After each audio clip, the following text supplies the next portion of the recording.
Growing up poor ain't easy, let me tell you. But despite the odds stacked against me, there was one thing I had going for me, my knack for drawing. It was my escape, my way of dreaming bigger than our small town. But without money for art classes, my talent was like a bird with clipped wings, grounded, unable to soar. Then one day, Mr. Thompson, my school teacher, saw something in me that I didn't even see in myself. He encouraged me to enter competitions, to take part in special programs at the university. And when I hesitated, unsure if I belonged, he pushed me forward, his belief in me like a beacon of light cutting through the darkness. I'll never forget the day I received that letter in the mail, the one that changed everything. It was a scholarship, a golden ticket to a world I never thought I'd be a part of. I couldn't believe it, me, a poor kid from a small town, given the chance to pursue my dreams. University was a whirlwind of new experiences and opportunities. I threw myself into my studies, soaking up every ounce of knowledge like a sponge. And when I graduated top of my class, it felt like a victory not just for me, but for everyone who had ever believed in me. But as I stepped out into the real world, diploma in hand, I quickly realized that the journey was far from over. Landing a job at a design agency was just the beginning, the first step on a long and challenging road ahead. The pay was modest, barely enough to make ends meet, but I didn't care. I was doing what I loved, and that was all that mattered. I threw myself into my work, pouring my heart and soul into every project that came my way. And that's where I met Tom, my future hubby. I remember the first time I met Tom like it was yesterday. He waltzed into the design agency like he owned the place, flashing his charming smile. I couldn't help but be drawn to him, despite my best efforts to keep it professional. "Sarah, meet Tom." My boss introduced us. Tom grinned, extending his hand. "Pleasure to meet you, Sarah. I've heard great things about your work." I shook his hand, feeling a warmth spread through me. "Likewise, Tom. What brings you in today?" He leaned against the desk, all smooth moves and confident swagger. "I'm looking to spruce up my place a bit. Heard you're the best in town." I chuckled, feeling a blush creep up my cheeks. "Well, I'll do my best to live up to the hype." And so, our journey began. We spent hours poring over design plans, bouncing ideas off each other like old friends. It didn't take long for sparks to fly, and before we knew it, we were planning a future together. "I never thought I'd find someone like you," Tom confessed one evening over dinner. I smiled, feeling my heart swell with affection. "Me neither, but I'm glad I did." But life has a funny way of throwing curveballs when you least expect it. And boy, did we get a doozy. "I think we should have a baby," Tom announced one night, catching me off guard. I nearly choked on my wine, coughing as I tried to process his words. "A baby? But we've barely settled into married life." Tom frowned, his brow furrowing in frustration. "Sarah, I'm not getting any younger. I want to start a family before it's too late." I sighed, feeling torn between my dreams and his desires. "I just don't know if I'm ready, Tom." "My career." He cut me off, his voice sharp with impatience. "Your career can wait. This is more important." And just like that, I found myself agreeing to something I wasn't sure I wanted. But love makes you do crazy things, doesn't it? So, we started trying for a baby, our excitement overshadowed by the pressure to conceive. Months passed, and still, nothing.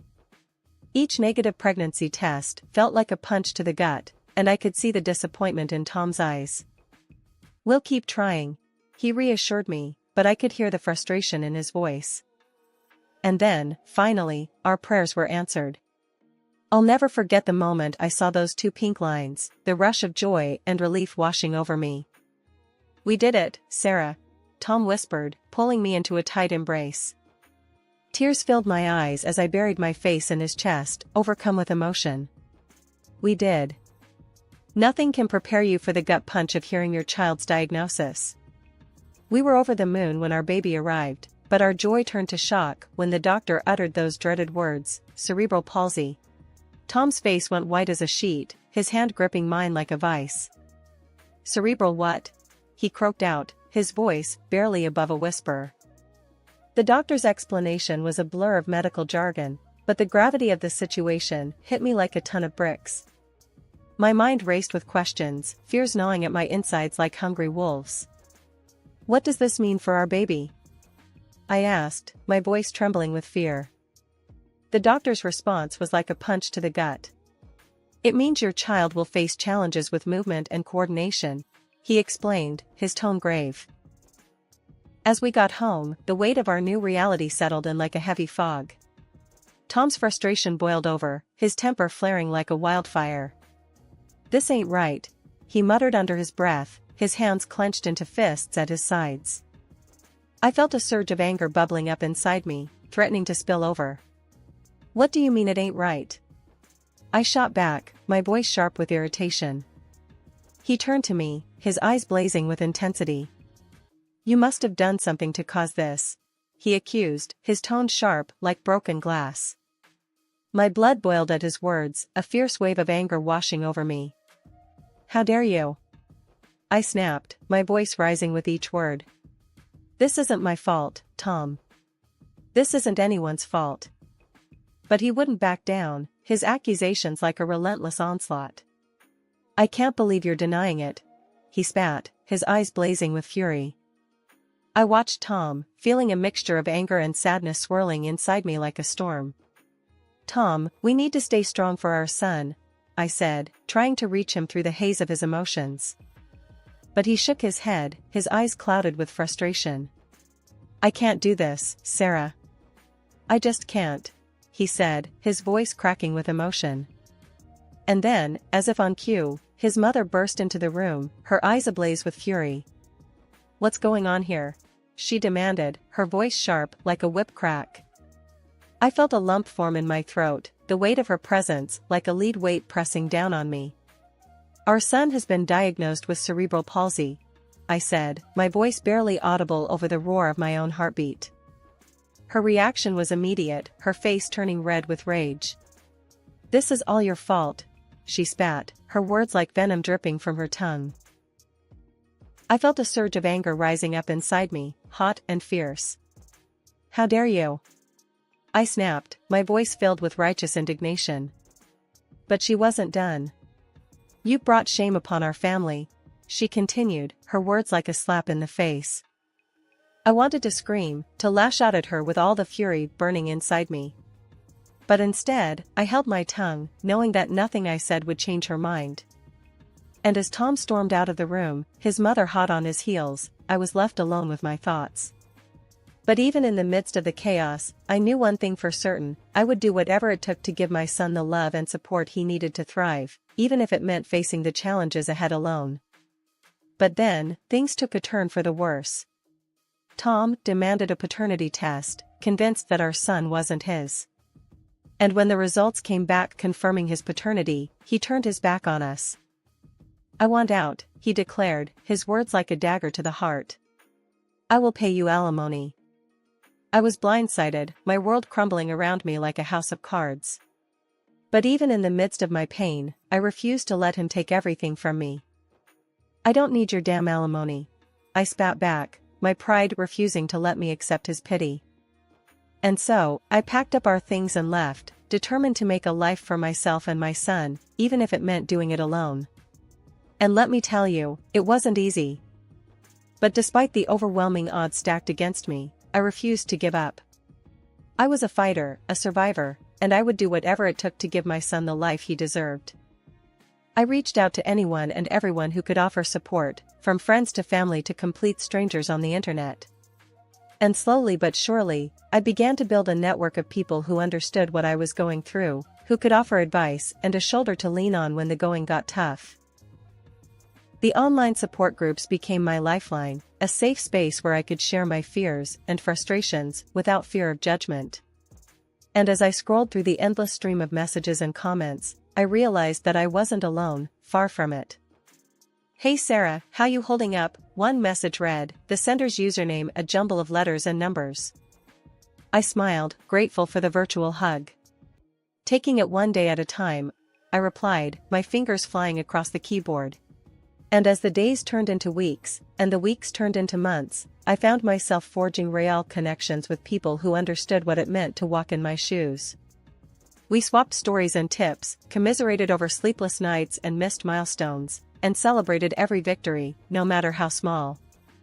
But it wasn't just the online community that offered support.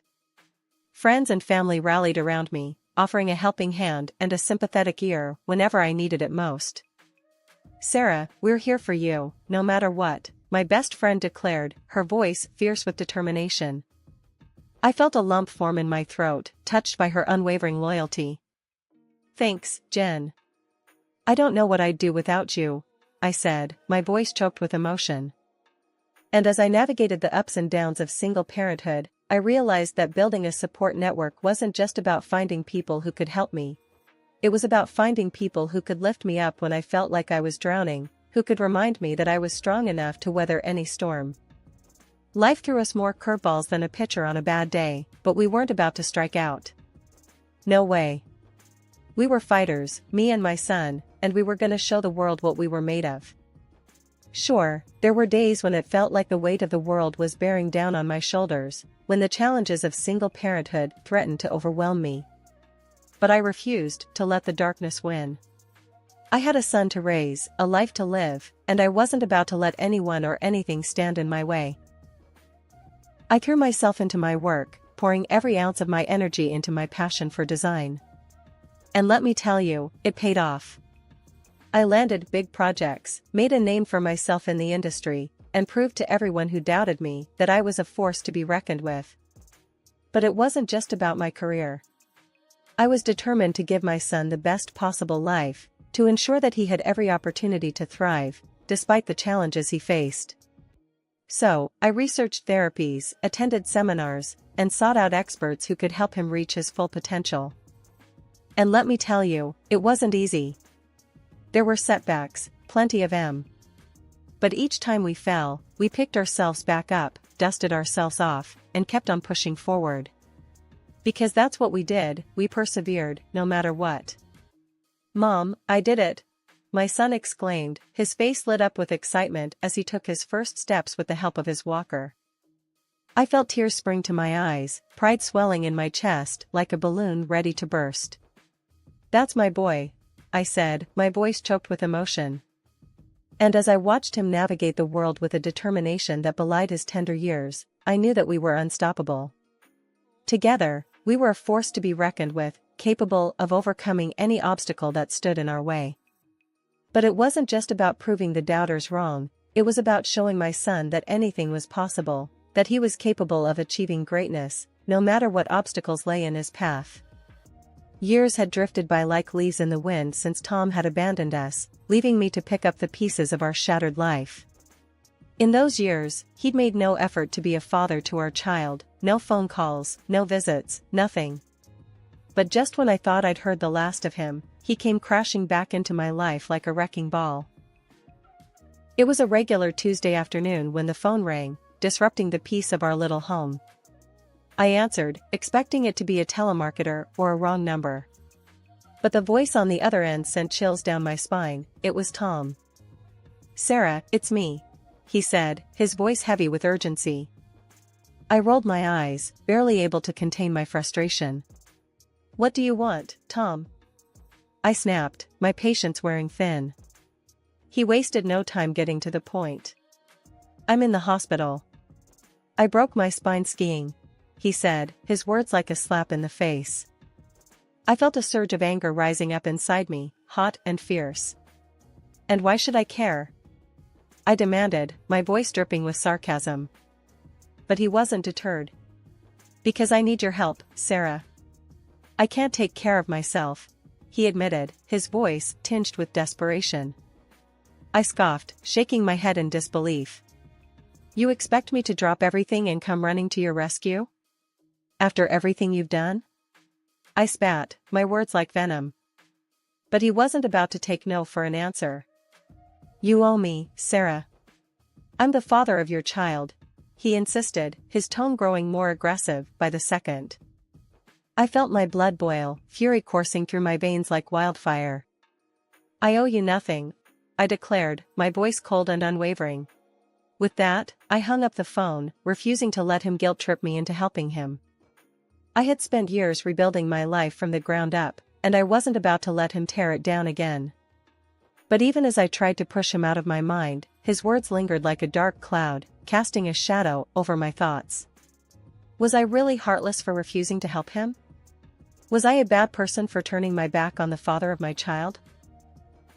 I pushed aside the doubts gnawing at my conscience, reminding myself that I had done everything in my power to make things work, to give him a chance to be a part of our son's life. But he had chosen to walk away, leaving me to pick up the pieces on my own.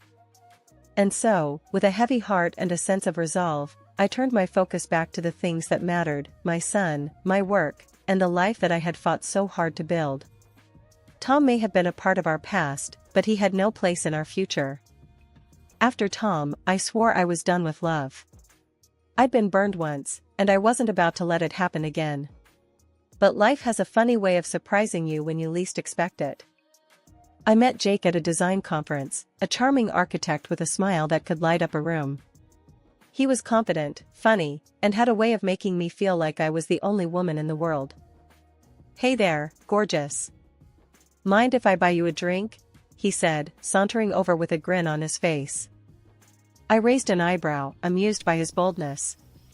"Depends. Are you planning on spiking it with something?" I replied, my lips curling into a smirk. He laughed, undeterred by my sarcasm. "Only if you're into that sort of thing," he joked, his eyes twinkling with mischief. We spent the rest of the evening talking and laughing like old friends, trading stories, and sharing our dreams for the future. And as the night wore on, I found myself drawn to him in a way I hadn't felt in years. "So, Sarah, what do you say? Want to grab dinner with me tomorrow night?" he asked, his voice soft and earnest. I hesitated, unsure if I was ready to take that leap again. But there was something about Jake, something that made me want to take a chance. "Sure, why not?" I said, a smile tugging at the corners of my lips. And so, our first date turned into a second, and a third, until I found myself falling for him faster than I ever thought possible. He was patient and kind, always there to lend a listening ear or a comforting hug when I needed it most. But it wasn't just about the romance, it was about the connection we shared, the way he understood me in a way that no one else ever had. He didn't judge me for my past or my mistakes, he accepted me for who I was, flaws and all. He also accepted my son. "Sarah, I have something to ask you," Jake said one evening, his voice nervous, but determined. I felt my heart skip a beat, anticipation coursing through my veins. "What is it?" I asked, my pulse racing with excitement. He took a deep breath, his eyes locking with mine. "Will you marry me?" he asked, holding out a small velvet box. I felt tears prickling at the corners of my eyes, overwhelmed by the love and emotion flooding my heart. "Yes, Jake. Yes, I will," I said, my voice barely above a whisper. And as he slipped the ring onto my finger, I knew that I had found my happily ever after, not in spite of my past, but because of it. As the sun rose on a crisp morning, I couldn't help but feel a sense of anticipation bubbling up inside me. Today was the start of a new chapter in my life, a chance to leave the past behind and embrace the future with open arms. I glanced over at Jake, who was still sound asleep beside me, his face peaceful and serene. He had been my rock, my anchor in the storm, and I couldn't wait to begin this next adventure with him by my side. "Hey, sleepyhead. Time to wake up," I said, gently nudging him awake. He groaned, blinking blearily as he stretched his arms above his head. "What time is it?" he mumbled, his voice thick with sleep. I checked the clock on the nightstand. "It's almost time to get moving. We've got a big day ahead of us," I replied, excitement bubbling up inside me like a pot about to boil over. He grinned, his eyes lighting up with anticipation. "I can't wait. This is gonna be the best day ever," he said, his voice filled with enthusiasm. And so, we got up and got dressed, our hearts pounding with excitement as we prepared to embark on this new journey together. We had spent months planning and preparing, and now the moment had finally arrived, the moment when we would open the doors to our very own design studio. As we stepped outside, the crisp morning air filled our lungs, invigorating us with a sense of purpose and determination. We made our way to the studio, hand in hand, each step bringing us closer to our dreams.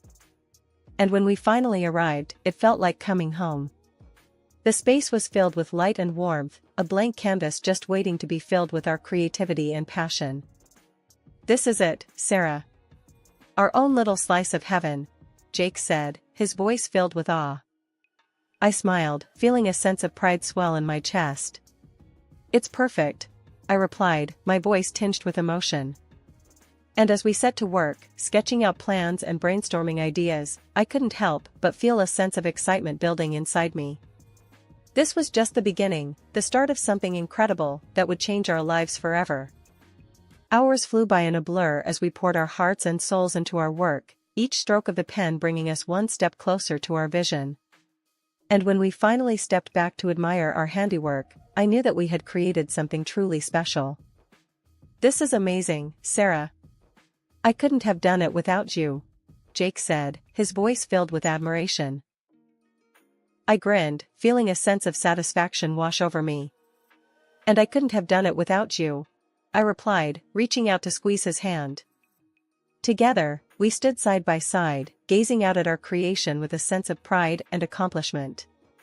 This was more than just a design studio, it was a testament to our love, our resilience, and our unwavering belief in each other. I had moved on from my past, focusing on building my future with my son and new husband and pouring my energy into our thriving design studio. Days were filled with creativity, nights with laughter, and I hardly spared a thought for my ex-husband, buried as he was in the recesses of my memory. But life has a cruel sense of timing.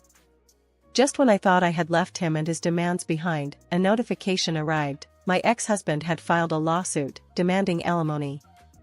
The news hit me like a sucker punch to the gut. How could he come crawling back now, after all these years? But there was no time to dwell on it. The courtroom awaited, and I was ready to face him head-on. The courtroom buzzed with tension as we awaited the judge's verdict. My heart pounded in my chest as I glanced over at my ex-husband, sitting in his wheelchair with a scowl etched across his face. Beside him sat his mother, her eyes filled with contempt as they bore into me. "So, you think you're gonna get away with this, huh?" my ex-husband sneered, his voice dripping with bitterness. I clenched my fists, trying to keep my temper in check. "I'm not trying to get away with anything. I'm just standing up for what's right," I shot back, my voice firm and unwavering. He scoffed, shaking his head in disbelief. "You're just a greedy silly who's trying to screw me over," he spat, his words like daggers aimed at my heart. I felt a surge of anger rising up inside me, threatening to consume me whole. "I'm not the one who abandoned our child," I retorted, my voice trembling with rage. His mother chimed in, her voice laced with venom. "You should be grateful that he even gave you the time of day. You're lucky he didn't leave you sooner," she sneered, her words like a slap in the face. I gritted my teeth, struggling to keep my composure. "You both abandoned our child when he needed you the most. You don't get to play the victim now," I declared, my voice ringing out with conviction. But they weren't about to back down. They continued to hurl insults and accusations, trying to twist the truth to suit their own agenda. But I stood my ground, refusing to be intimidated by their bullying tactics. And when the judge finally delivered his verdict, ruling in my favor and denying my ex-husband's claim for alimony, I felt a sense of vindication wash over me. I may have lost a battle once, but I had won the war. As we left the courtroom, Jake by my side, I couldn't help but feel a sense of pride in how far I had come. I had faced adversity head-on, and I had come out stronger and more resilient than ever before. And as we walked hand in hand into the bright future that lay ahead, I knew that no matter what challenges we faced, we would face them together, united in love, and unstoppable in our determination to build a better life for ourselves and our family.